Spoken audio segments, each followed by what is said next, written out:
ত্রিকোণমিতি থেকে এই অঙ্কটা বলেছে, দেখো gamma cos theta equal to 2√3 আর gamma sine theta equal to 2, আর এখানে থিটার যে রেঞ্জ 0 থেকে 90 ডিগ্রির মধ্যে থাকবে। তাহলে এই থিটার মানটা আমাদের চাইছে। তাহলে খুবই একটা সহজ অঙ্ক। আমরা যেটা করব, গামা কস থিটা এইটা সমান যা আছে এইটাকে 1 নাম্বার দাও, আর gamma sine theta equal to 2 এটা 2 নাম্বার।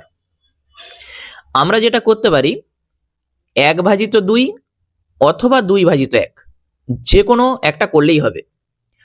আমি যদি 2/1 করে দিই, কি আসবে?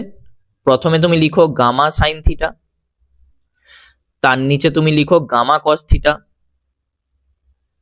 ডান দিকে কত হবে? প্রথমে 2, তার নিচে হবে এইটা 2√3। দেখো গামার সঙ্গে গামা কাটছে, 2 এর সঙ্গে 2 কাটছে।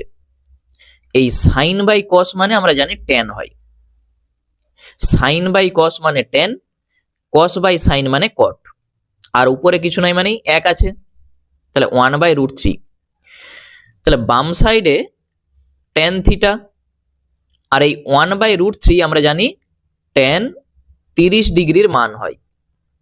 উভয় পক্ষে ট্যান আর ট্যান তুলে দাও, থিটা সমান তুমি পাবে 30 ডিগ্রি। এইটাই হবে আমাদের উত্তর। অপশন বি তে আছে, দেখো এটা।